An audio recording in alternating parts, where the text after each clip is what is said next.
오늘 말씀은 요한 1서 2장 1절에서 6절까지의 말씀입니다. 요한 1서는 신약의 아주 끝에 있어요. 계시록 조금 앞에 있습니다. 요한 1서 2장 1절에서 6절입니다. 우리 한 절씩 교독하도록 하겠습니다. 제가 먼저 읽고 여러분이 한 절 읽도록 할게요. 나의 자녀들아, 내가 이것을 너희에게 쓰면 너희로 죄를 범하지 않게 하려 함이라. 만일 누가 죄를 범하여도 아버지 앞에서 우리에게 대언자가 있으니 곧 의로우신 예수 그리스도시니라.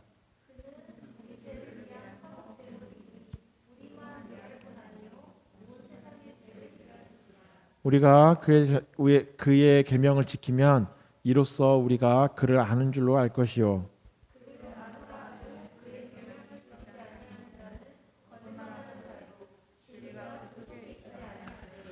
누구든지 그의 말씀을 지키는 자는 하나님의 사랑이 참으로 그 속에서 온전하게 되었나니 이로써 우리가 그의 안에 있는 줄을 아노라. 함께 읽겠습니다. 시작.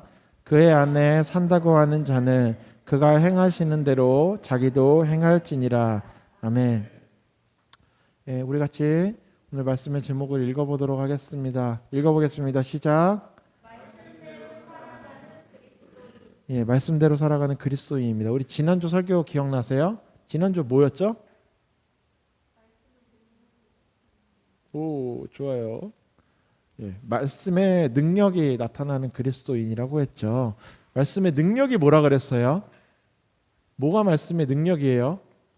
막 귀신 쫓고 막 예언하고 이게 능력일까요? 그것도 능력입니다. 그것도 능력인데 진짜 능력은 뭐예요?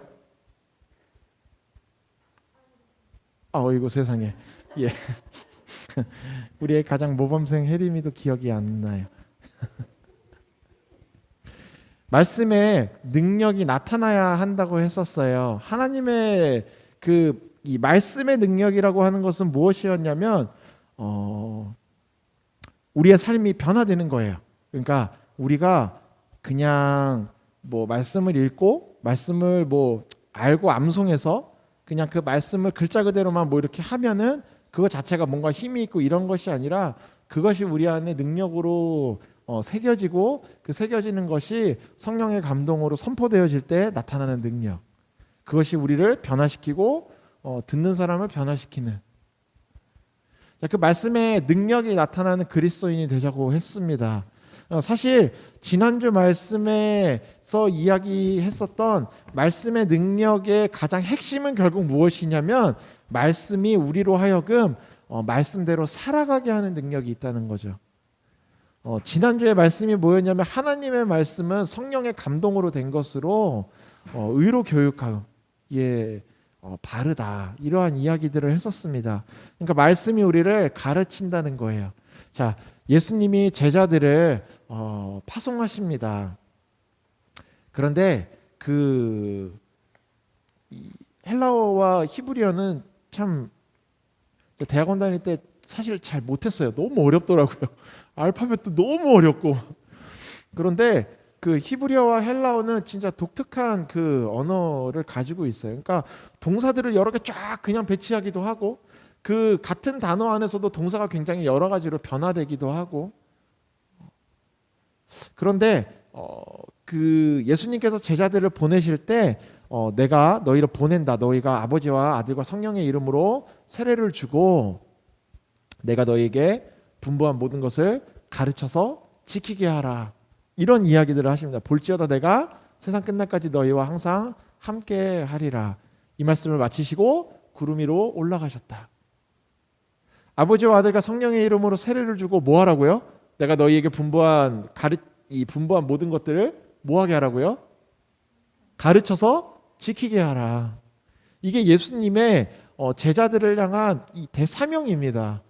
제자들이 그때부터의 삶이 이제는 변화되는 거예요.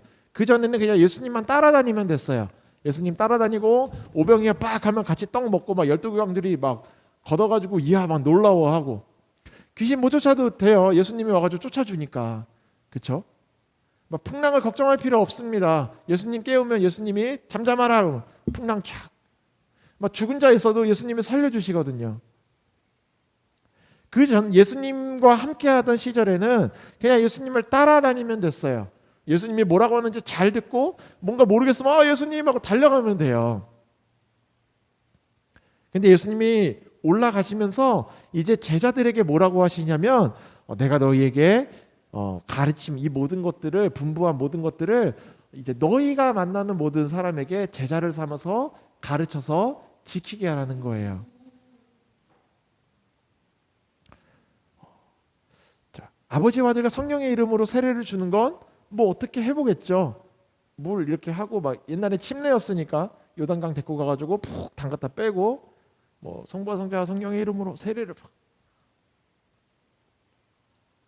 가르쳐 지키게 하는 건 좀 어렵죠. 근데 이 헬라어의 구조를 보면 그리고 이 유대인의 말에서 가르쳐 지키게 하라는 게 어떤 의미냐면 그냥 가르치는 걸로 끝나는 게 아니라는 거예요. 가르치고 그 사람이 지킬 때까지 가르치고 그 사람이 지킬 수 있도록 돕고 그 사람이 지킬 수 있도록 계속해서 그 사람을 케어하는 거를 이야기합니다. 그러니까 그냥 가르쳐 놓고 자 배웠지? 자 요한복음 3장에 뭐라고? 자 예수님이 뭐라 그랬다고? 성령이 뭐라고? 하고 끝나는 게 아니라 성령이 뭐야? 성경에서 이렇게 살라 그랬지? 그게 끝이 아니라 가르쳐 지키게 하라까지가 나와요. 가르쳐서 지키게 하라. 그러니까 세례를 주고 그들을 제자를 삼아서 그들로 하여금 예수님이 우리에게 가르치신 것들을 우리도 그들로 하여금 가르쳐서 뭐하게 하라고요? 지킬 수 있는 사람으로 바꾸라는 거예요. 너무 어렵지 않아요? 가르치는 것까지는 하잖아요. 가르치는 건 얼마든지 할 수 있어요. 그냥 공부 좀 잘하면 열심히 연구하면 가르치는 것까지는 할 수 있어요. 제가 목회를 하면서도 가르치는 것까지는 하겠더라고요. 여러분 뭐 이거가 뭐 좀 막 어려운 막 이런 것들 해가지고 이게 헬라어로 이런 말인데 이게 이런 의미를 갖고 있습니다. 가르치는 것까지는 해요.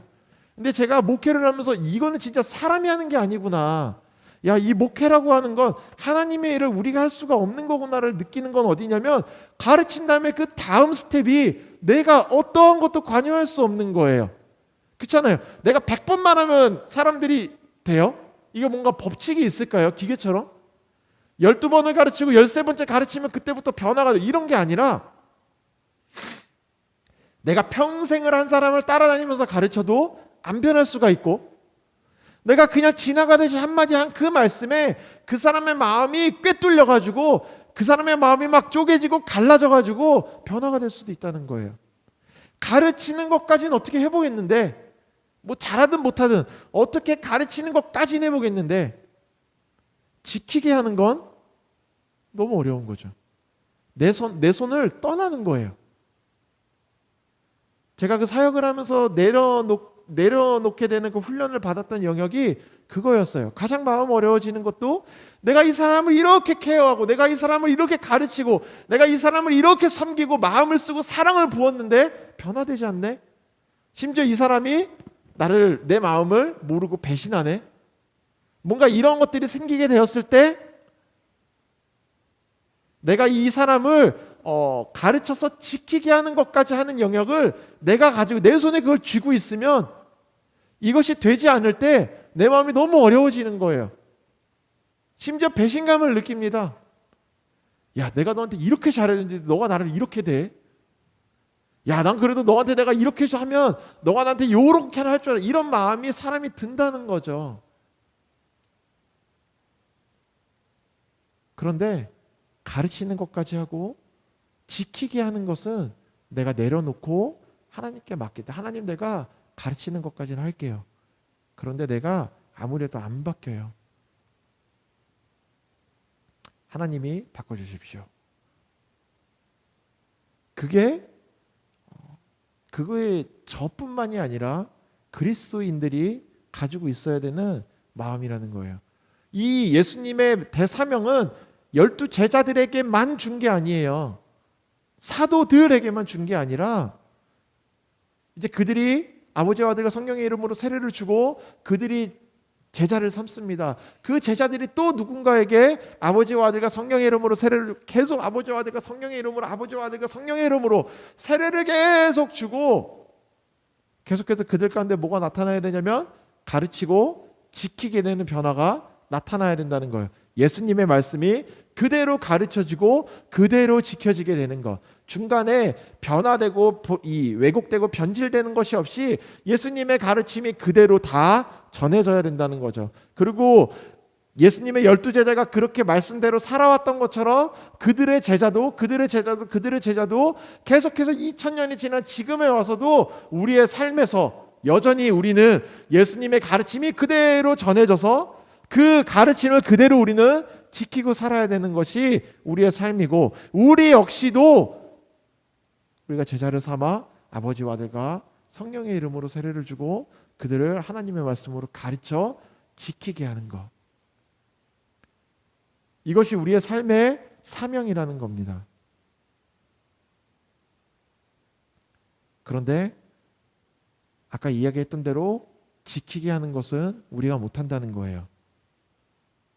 그 지키게 하는 그 능력이 무엇이냐면 우리가 지난주에 이야기했던 대로 말씀의 능력이 나타나는 그리스도인이 될 때, 뭔가 막 그들 가운데 가서 막 병 고쳐주고 귀신 쫓아주고 막 미래의 예언을 해주고 이렇게 해서 그들로 하여금 가르쳐 지키게 만드는 것이 아니라, 그것은 성령께서 그냥 우리를 통해서 일하시는 것은 있지만 그것을 가지고 우리가 누군가를 가르쳐서 지키게 변화시키는 것이 아니라 그것도 하나의 도구일 뿐, 우리가 해야 되는 것은 무엇이냐면 진짜 하나님의 말씀의 능력이 우리 안에 나타나서 그 진짜 나타난 말씀의 능력을 가지고 그들을 가르칠 때 그들에게 진짜 능력으로 인하여 그들에게 변화가 나타나고 하나님의 말씀을 지키며 살아갈 수 있게 되는 기적이 나타난다는 겁니다.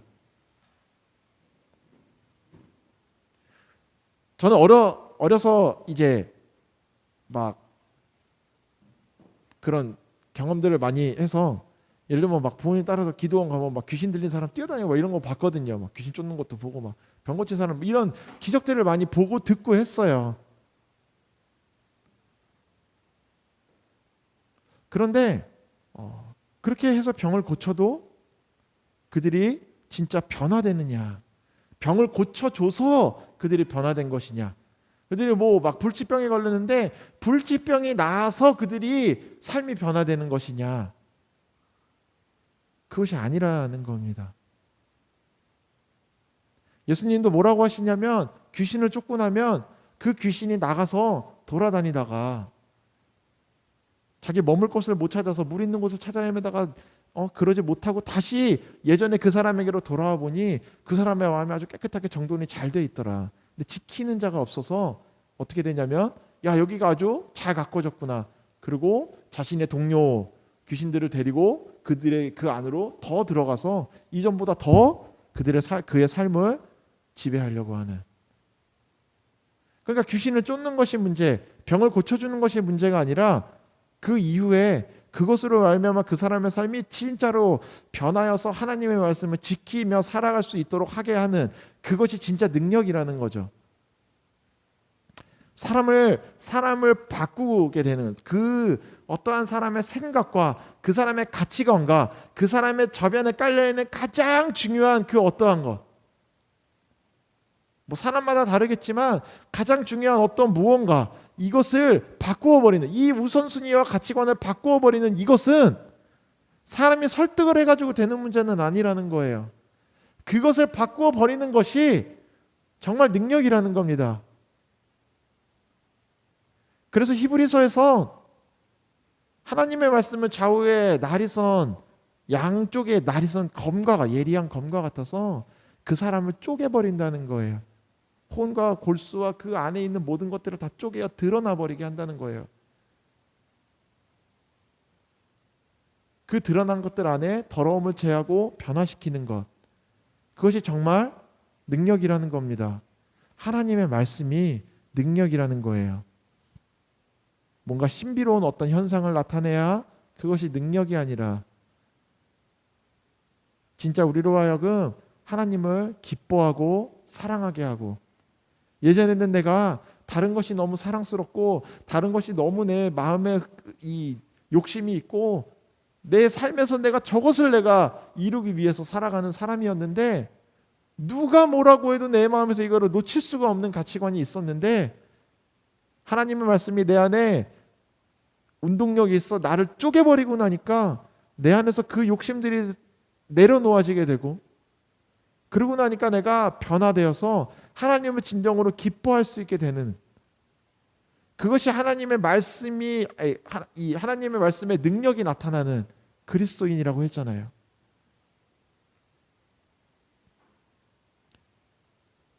하나님의 말씀은 우리로 하여금 그냥 말씀을 던져주고, 자 이거 이렇게 살아야 돼, 안 살면 너네 벌 받아, 너네 이거대로 안 살면 소위 말해 너네 지옥 가는 거야, 너네 이렇게 안 살면 너네 벌 받는 거야, 이렇게 주어지고 알아서 지켜봐라, 어떤 놈이 지키나 보자, 이러한 식의 성경 말씀이 아니라 하나님의 말씀은 사실 오늘 제목에서 얘기하는 말씀대로 살아가는 그리스도인이라고 하는 건 어떠한 사람을 이야기하는 거냐면, 말씀을 던져줬을 때 알아서 지가 살아내는 사람이 아니라는 거예요.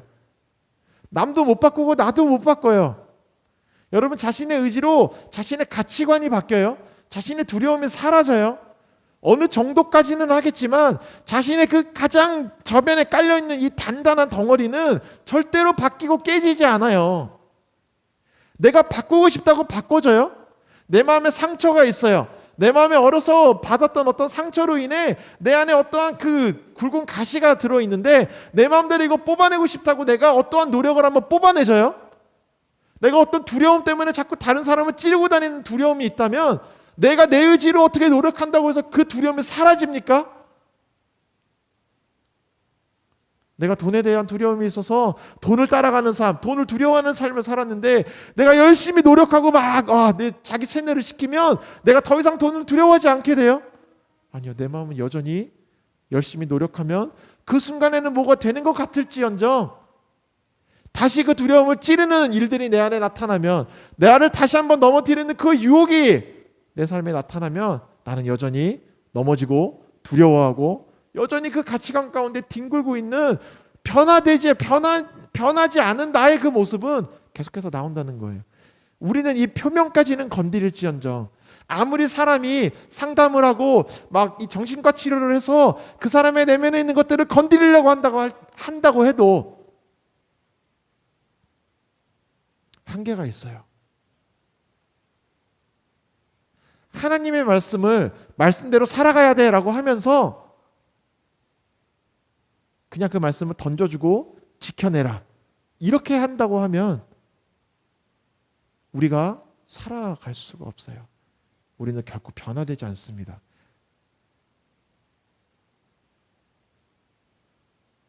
저는 평생을 그렇게 살면 될 거라고 생각하고 뭐 될 거라고 생각은 안 해도 그렇게 해야 된다고 생각을 했어요. 내 힘으로 뭔가를 막 지켜내야 한다, 막 하나님의 말씀을 막 지켜내야 돼 막. 근데 아니라는 거예요. 내가 내 능력과 노력과 내 어떠한 그 몸부림을 가지고 하나님의 말씀대로 살아내는 것은 불가능이라는 겁니다. 어려운 게 아니라 불가능이에요. 그러면 오늘 말씀의 제목은 뭐예요? 불가능한 도전이에요? 지난주 말씀에서부터 연결된다고 했어요. 하나님의 말씀에 능력이 그 안에 살아있는 사람은 그 말씀이 그 사람을 변화시켜서 살아갈 수 있는 능력을 준다고 하고 있어요. 그러니까 말씀의 가장 큰 능력은 무엇이냐면 나를 변화시켜서 그 온전한 말씀대로 내가 살아갈 수 있도록 나를 변화시키는 거예요. 이게 하나님의 말씀의 가장 중요한 핵심입니다. 사람을 바꾸어요. 사람을 온전하게 바꾸고 온전하게 회복시켜서 온전한 사람으로 만들어냅니다. 하나님의 말씀에 그 어려운 기준들을 써서 우리에게 들이대면 우리가 어떠한 것도 할 수가 없어요. 안 돼요. 몇 가지만, 진짜 10계명처럼 10가지만 써가지고 몇 가지만 써서 우리의 삶에 던져줘도 우리가 일주일이 뭐예요? 당장 그 하루만 하더라도 그 말씀을 수없이 어기면서 살아가는 게 우리의 삶이라고요. 변화될 수 없는 삶이요. 그런데 하나님의 말씀이 우리의 삶에 정말 능력으로 나타나면 우리의 삶은 변화가 된다는 겁니다.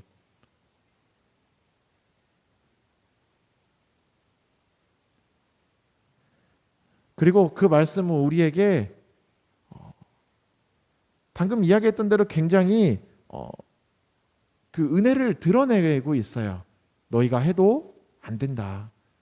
너희의 삶으로 너희가 어떤 당장의 행동 하나, 뭐 이것을 가져가지 않는다, 가져가고 싶지만 가져가지 않는다, 이런 어떤 의지적인 노력 하나 정도는 할 수 있지만 아예 이게 내 것이 아니라고 한다면 내 마음에서 이거를 탐하려고 하는 그런 욕심 자체를 내 안에서 없애는 것이 가능하냐? 안 되지 않냐? 성경은 우리에게 그것을 도전하고, 하지만 그렇게 하지 말라고 얘기하는 뭔가 굉장히 어려운 두 가지 이야기를 같이 하고 있어요. 우리 세상에서는 이게 내 것이 아닌데 내가 아무도 안 봐요, 내가 몰래 가져갔어요, 저 사람을 때리고 내가 뺏어갔어요, 나쁜 짓이다. 나쁜 짓이 되지 않기 위해서는 어떻게 해야 되냐면 내 것이 아니면 뺏어가지 않는다, 가져가지 않는다, 여기까지예요. 사실 이것도 쉬운 일은 아닐 수 있겠죠. 도둑질로 예를 드니까 우리가 쉬워 보이겠지만 어떤 의식적인 행동과 그냥 표면적으로 드러나는 것까지는, 그래도 성경에서는 이것을 좀 어렵게 만들잖아요. 너가 이것을 보는 순간 마음에 탐욕이 들어서 아씨 저거 내가 가져가고 싶은데 하는 순간 그 사람이 이미 그것을 도둑질한 것이나 마찬가지인 같은 죄라고 이야기하는 거예요. 왜 그 얘기를 하냐고요. 성경은 우리에게 아주 어려운 기준을 같이 들이대요. 하나님의 말씀의 기준을 완벽하게 완전하게 우리에게 들이댑니다.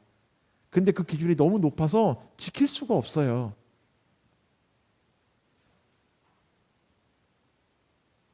그리고 그것을 지켜야만 한다고 얘기를 해요. 그리고 또 그것과 동시에 근데 되냐? 안 되잖아. 그러니까 내가 도와줄게 라고 하는 거예요. 하나님의 말씀은 하나님의 말씀 우리의 삶에 오면은 우리가 남의 거를 이렇게 만지려고 그러면 막 손이 덜덜덜 떨리고 막 이런 그런 물리적인 어떤 변화가 나타나는 것을 얘기하는 게 아니에요. 내가 거짓말을 하려고 그러면 혀가 꼬여가지고 막 말이 안 나오고 이런 뭔가 그 신비한 일들이 나타나는 것을 이야기하는 게 아니라고요. 하나님의 말씀의 진짜 능력은요, 그전에는 내가 남의 것을 보면, 내가 갖고 싶은 무언가를 보면 탐욕이 나오고 내가 그것으로 기회를 보고 내가 막 가져가고 싶고 이러한 내 마음의 그 욕심과 그 결핍으로 인한 무언가가 생겼었다고 한다면, 하나님의 말씀이 나타나는 순간, 하나님의 말씀이 능력으로 나오는 순간 내 삶에는 이것을 가져가고 싶게 하는 그 탐심을 내 안에서 만들어냈었던 내 근본적인 마음을 회복시킨다는 거예요. 그러니까 더 이상 나는 그것이 회복되고 나니까, 그것이 채워지고 나니까 더 이상 나는 이것을 가져가려고 욕심낼 필요가 없어진다는 겁니다. 그것이 하나님의 말씀의 능력이고, 오늘 말씀에서 이야기하고 있는 하나님의 말씀대로 살아가는 그리스도인은 그렇게 그 사람의 내면에서부터 변화된 사람을 이야기하는 거예요. 우리가 뭐 죄 지으면 하나님의 말씀에서 막 칼이 나와서 우리 손을 자릅니까? 벌 받아요. 막 우리 막 죄 지으면 여기 나가다 계단에서 굴러서 벌 받아요? 그런 게 아니라고요. 오늘 말씀의 1절에 보면 이제 사도 요한이 자신의 제자들에게 이제 글을 쓰고 있는 거예요. 근데 요한 1서, 요한 2서, 요한 3서 이 세 개는 공통적으로 하나님의 사랑과 은혜에 대해 이야기하고 있어요. 요한의 원래 별명이 우레, 천둥의 아들이라니까요. 근데 그가 말년 이 노년에 가서 하나님 앞에 자기의 제자들 앞에 글을 쓰고 있는 그 고백 앞에서는 한없는 하나님의 사랑을 끊임없이 이야기해요. 하나님의 은혜가 있다. 1절에 보면 너희로 죄를 범하지 않게 하려 함이라. 만일 누가 죄를 범하여도 아버지 앞에서 우리에게 대언자가 있으니 곧 의로우신 예수 그리스도시다. 그러니까 죄를 지을 수 있지만 첫째는 무엇이냐면, 하나님의 말씀은 우리로 하여금 우리가 죄를 지었을 때 대언자이신 예수 그리스도 앞에 나가 2절에 얘기하는 것처럼 우리 죄를 위한 화목제물로 주어진 그 예수님을, 하나님의 말씀은 그 예수님을 우리의 삶에 주심으로 우리가 첫째는 용서받게 하신다는 거예요.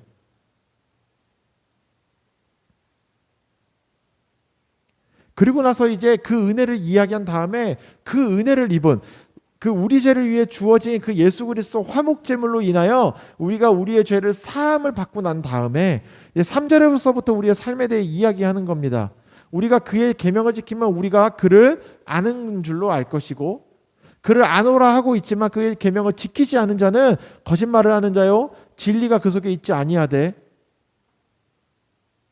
그러니까 이분은 이 요한의 제자들 안에서도 내가 예수님을 압니다, 내가 예수님을 믿습니다라고 이야기는 하고 그 은혜를 입었다고 이야기하고 있지만, 죄를 지을 때마다 예수님 앞에 나아가서 기도는 하고 있지만 그의 삶에서 하나님의 계명과 말씀을 전혀 지키지 않는 사람들이 나타난다는 거예요.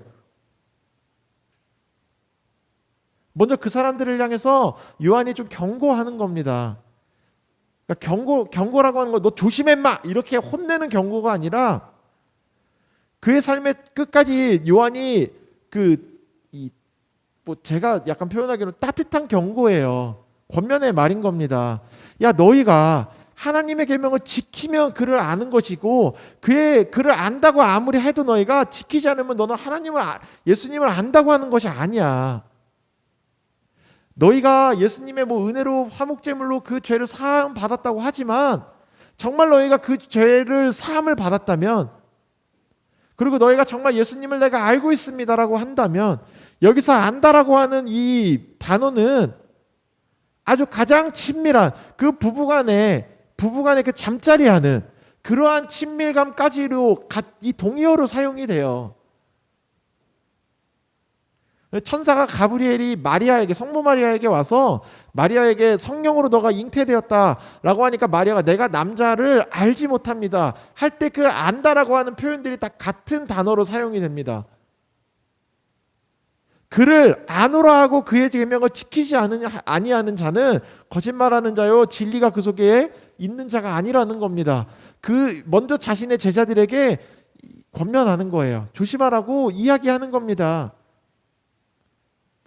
너희가 예수님을 안다고 하지만 정말 너희가 알고 있냐? 그리고 너희가 정말로 그 죄사함을 받은 사람이냐?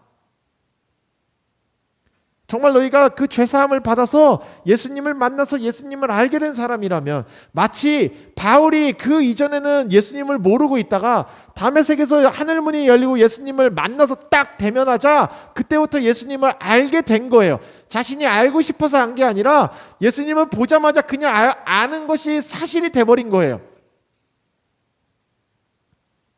제가 이 물을 지금 마신다고 합시다. 한 모금 마셨어요. 그러면 제가 물을 마신 건 제가 인정을 하든 안 하든 알든 모르든 기정사실이에요. 그렇죠?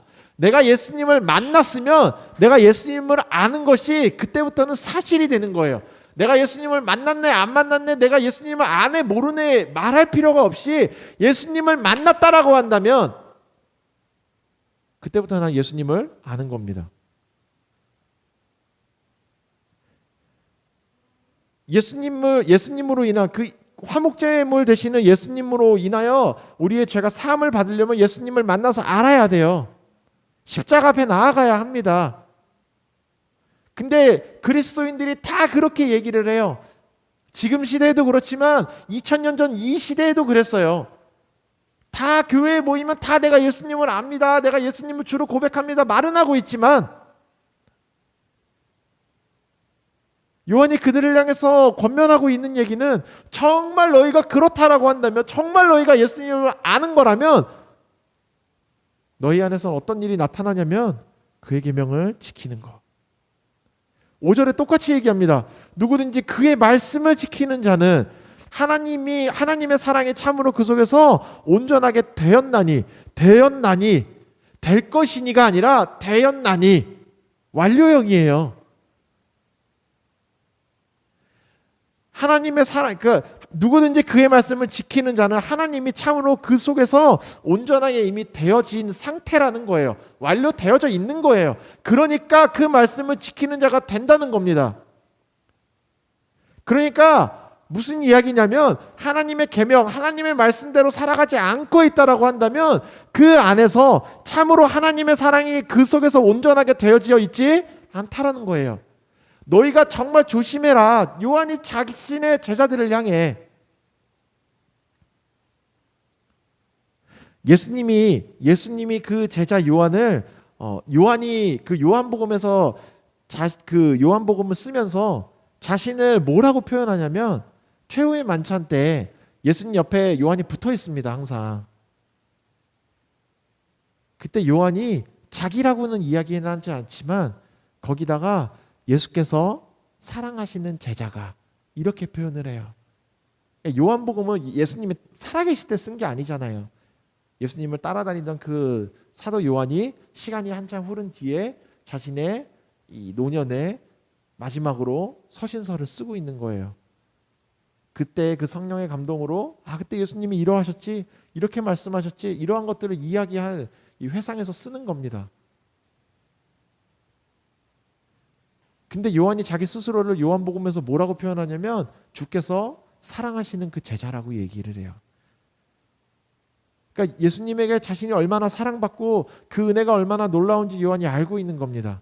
그런데 그 요한이 제자들에게, 자신의 제자들에게 똑같이 그 이야기들을 전해줄 때 요한도 예수님을 버리고 도망갔었잖아요. 제자들이 다 도망갔거든요. 그나마 요한은 좀 따라가다가 마지막 십자가 아래 같이 있었는데 어쨌건 다 도망갔었다고요. 근데 예수님이 다시 찾아오셔서 바닷가에서 물고기 먹이시면서 그 제자들을 다시 회복시키시는, 그리고 성령이 임하여 그들이 변화되는 사건을 그들이 겪고 나니까 요한이 진짜로 알게 된 거예요. 자신을 향한 하나님의 은혜가 어떠한지를 알게 된 겁니다. 그리고 그 요한이 자신의 제자들을 향해서 오늘 말씀을 쓴 거예요. 오늘 말씀을 통해서 자신의 제자들에게 막 혼내고 벌 주고 막 똑바로 하지 않으면 하면서 진짜 그 경고성 발언으로 하는 이러한 내용이 아니라 요한은 자기 제자들에게 하나님의 사랑과 그 사랑을 받아서 은혜로 살아가고 있는 그들의 삶에 대해 계속해서 좀 애타는 심정으로 이야기하고 있어요.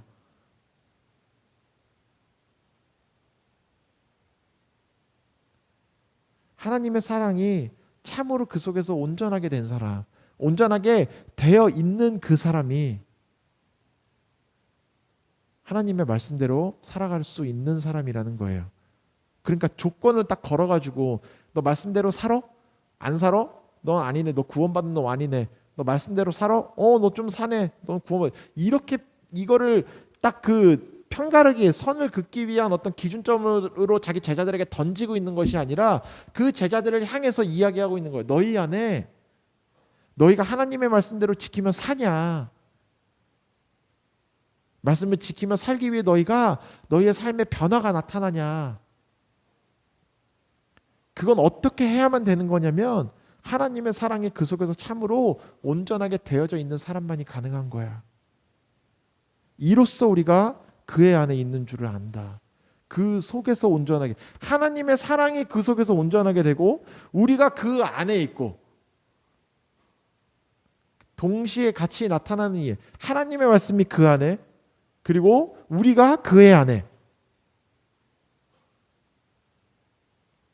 이것이 계시록 가면 다시 한번 나오잖아요. 내가 문 밖에 서서 그의 마음 문을 두드리노니 그가 그 소리를 듣고 문을 열면 나는 그에게로, 그는 나에게로 들어와. 이렇게 이야기를 합니다. 오늘도 똑같아요. 하나님의 사랑이 그 속에서 온전하게, 우리가 그의 안에 머무는 것. 그렇게 되어져 있는 사람이 하나님의 말씀을 지키는 자라는 거예요. 만약에 그러지 않다면, 만약에 그것에 대해서 관심 없고 그렇게 살아가는 것을 꿈꾸고 있는 사람이 아니라면 3절 4절에서 거꾸로 다시 뭐라고 하는 거냐면 그를 아노라 하지만 그의 계명을 지키지 않는 자는 거짓말하는 자야. 진리가 그 속에 있지 아니한 거야. 왜냐하면 하나님의 사랑, 그 진리가 그 속에 온전하게 있으면 그 사람은 하나님의 말씀대로 살아가게 되거든.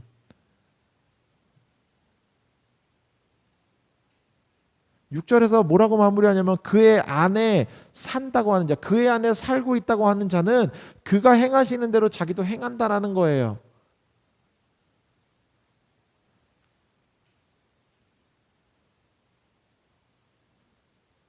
여러분 오늘 말씀의 제목이 말씀대로 살아가는 그리스도인입니다. 여러분 말씀대로 살아가고 계세요?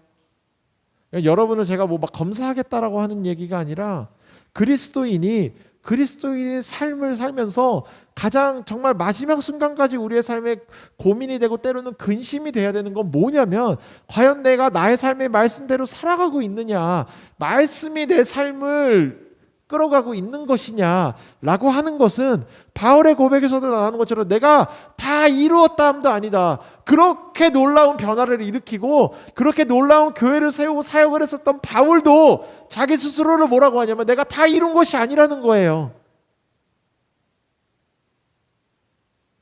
우리의 삶은 끝까지 내가 구원을 받네 못 받네 이런 문제가 아니에요. 내가 천국을 갈까 못 갈까. 죽어서 내가 천국을 가네 지옥을 가네 이전에 이미 나의 삶이 내가 말씀대로 살아가고 있는가, 말씀이 나의 안에 머물러서 하나님의 사랑이 참으로 내 안에 온전하게 되어서 내가 그 안에 머물므로 인해 내가 정말 하나님의 말씀대로 살아가느냐, 내가 하나님의 계명을 지켜서 그렇게 되면 내가 하나님을 아는 줄로 알 것이다, 이 말씀이 정말 나의 삶에 이루어지고 있느냐, 아니면 나는 내가 입으로는 알고 있다라고 하지만 정말 내가 하나님의 말씀을 지키고 하나님의 말씀이 내 삶에 정말 중요한 가치관으로 아직 자리 잡지 못해서 아직 나의 삶이 거짓말하는 자, 아직 진리가 내 안에 자리 잡고 있지 않은 자로 내가 살아가고 있다면 여러분 그것이 그리스도인에게는 가장 큰 근심이 되어야 돼요. 당장에 지금 내 삶에 어떠한 일이 생기는 것보다 정말 우리의 마음에 근심이 돼야 되는 건 가장 기쁨이면서도 가장 근심이 돼야 되는 것은 과연 하나님의 사랑이 참으로 내 안에 온전하게 되고 내가 하나님의 말씀을 지키면서 살아가고 있는가, 내 안에 진리가 살아있는가.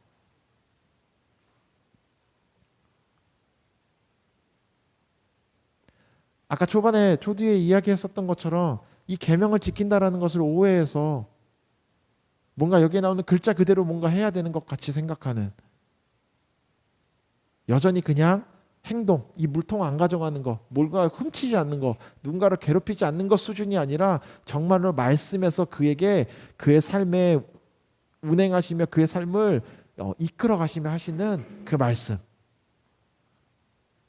다윗도 이사야 선지자도 예수님도 말씀하신 하나님의 말씀이 너희에게 들려올 때에 너희가 목이 곧은 백성처럼 하나님의 말씀을 거절하고 거부하지 말고 불순종하는 자들이 되어 멸망하는 자 같이 되지 말아라. 하나님의 말씀은 아까 초반에 또 얘기했었던 것처럼 하나님의 말씀은 우리를 변화시킬 만한 능력이 있어요. 그리고 무엇을 우리가 지켜야 되고 지키지 않아야 되는지, 그 말씀이 우리에게 어떠한 것을 의미하고 있는지를, 이건 역시도 내가 하나님의 말씀을 지키는 것을 나로부터 시작해가지고 내가 지켜야지, 내가 마음을 먹고 내 의지를 단단하게 해서 내가 막 성경을 연구해가지고 찾아냈더니 하나님의 말씀에 이걸 지키고 이게 아니고 이거는 진리고 이거는 거짓이다를 내가 찾아내가는 것이라고 생각하면 잘못된 출발이죠. 어떻게 출발이 돼야 되냐면 말씀이 육신해진 그 말씀, 하나님의 진리의 말씀이 성령의 감동으로 나에게 말씀이 내려오는 거예요. 내가 말씀을 찾아가는 것이 아니라 하나님의 말씀이 내 안에 나타나는 겁니다. 하나님이 나에게 말씀하시는 거예요. 그러니까 내가 하나님께 구해야 되는 건 뭐냐면 내가 진리를 찾게 해주세요가 아니라 하나님 내 안에 말씀해 주십시오가 돼야 된다는 거예요. 내가 하나님의 말씀을 지키고 싶은데 어디서부터 시작이 돼야 되냐면 하나님, 내가 뭐가 하나님의 말씀이 진짜인지 사실 모르겠습니다. 글자 그대로 내가 살인하지 않고 도둑질하지 않고 내가 간음하지 않으면 하나님의 말씀을 다 지키는 겁니까? 그리스도인에게는 반드시 성령께서 말씀하세요. 하나님의 말씀을 읽을 때 그게 내 안에 들려오지 않아서 내가 하나님의 말씀대로 살아가지 못하고 있다면 내가 듣지 않고 순종하지 않고 있는 거예요. 내가 말씀을 읽고 있지 않은 겁니다. 사람의 지식과 어떠한 그 지적 능력과 그 사람이 성경을 많이 알고 적게 알고가 아니라 그 사람이 알고 있는 그 한에서 하나님은 항상 성령께서 그 사람의 마음 가운데 말씀하세요. 놀랍게 이해할 수 있는 가장 좋은 방법으로 말씀하신다는 거예요. 누군가에게 놀랍고 신비한 막 꿈에 막 환상을 보게 하시는 걸로 깨닫게 하시는 경우도 있지만, 누군가에게는 정말 길거리에 지나가다 땅에 심어져 있는 풀 한 포기를 보면서도 하나님의 놀라우신 능력과 하나님의 그 하나님의 말씀이 내 안에 막 날라오는 거예요. 제가 목사가 되기까지 막 저를 이렇게 케어해 주셨던 목사님이 계시가 뭔지 아냐고. 계시는 저 길거리에 심겨져 있는 풀 한 포기 안에서 하나님의 말씀을 찾아내면 그게 계시라는 거예요.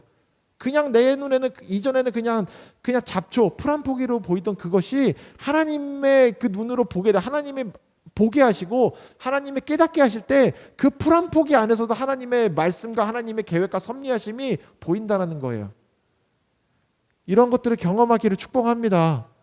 하나님의 말씀에 그냥 이 글자, 하나님의 이 성경책만을 통해서 이것이 가장 온전한 계시죠. 예수 그리스도를 완벽하게 나타내고 완전하게 나타내고 있는 종결된 계시의 말씀이 맞습니다.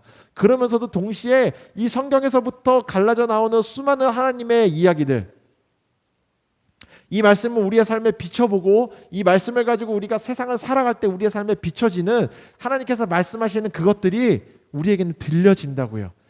나는 교회를 다닌 지 얼마 안 됐어요. 나는 성경을 별로 안 읽어봤습니다. 나는 성경을 잘 몰라요. 나는 공부를 잘 못해요. 어떠한 것도 핑계되지 않도록, 어떠한 것도 그 사람에게 걸림돌이 되지 않도록 내 마음에 사모함이 있고 내 마음에 간절함이 있고, 그래서 내 마음이 간절한 마음으로 도우심을 구할 때 하나님은 그 돌들을 가지고도 나에게 아브라함의 자손을 찾게 하실 거고요. 저 길거리에 심어져 있는 풀 한 포기를 보면서도 하나님의 놀라운 섭리를 발견하게 하실 거예요. 제가 한창 막 변화되고 막 예수님이 막 끌고 다니실 때 뭐 몇몇 아는 사람은 많이 알겠지만 그 자갈치 과자 한 봉지 안에서도 하나님의 나타나심이 막 보이더라는 거예요. 다 똑같이 그냥 과자들이 널려 있는데 그냥 내가 사온 그 과자 중에 하나였는데 보이더라는 겁니다. 하나님 그것을 가지고도 말씀하시더라는 거예요. 내가 성경을 안 봐요. 내가 시간이 없어요. 아니요. 하나님은 내가 가지고 있는 어떠한 것을 가지고도 말씀하시는 분이에요. 하나님의 사랑이 참으로 온전하게 우리 안에 온전하게 될 때 우리는 그의 말씀이 능력으로 우리에게 주어지고, 심지어 성령께서는 우리가 그 말씀을 지키며 살 수 있는 능력까지도 주신다고 이야기합니다. 변화되어 새 사람 만드시는. 성경의 수많은 사람들은 하나님의 영이 그에게 임할 때 그가 변하여 새 사람이 되었다라고 이야기하고 그의 삶에 나타나는 하나님의 일들을 시작하게 돼요. 성령이 우리 안에 임할 때 우리가 변하여 새 사람이 되고, 그의 말씀을 우리가 배울 때 우리가 그것들을 지킬 수 있는 사람, 그 말씀이 우리 안에 나타나는 사람, 그래서 말씀대로 살아가는 사람, 또 우리가 또 세워가는 그 제자들이, 예수 그리스도의 제자들이 그들을 가르치고 그들로 하여금 하나님의 능력이 가르쳐 지키게 하는 것, 그 하나님의 섭리가, 하나님의 나라의 세워짐이 그렇게 우리를 통해서 나타나게 되는 우리 언약교회 되기를 예수님의 이름으로 축원합니다.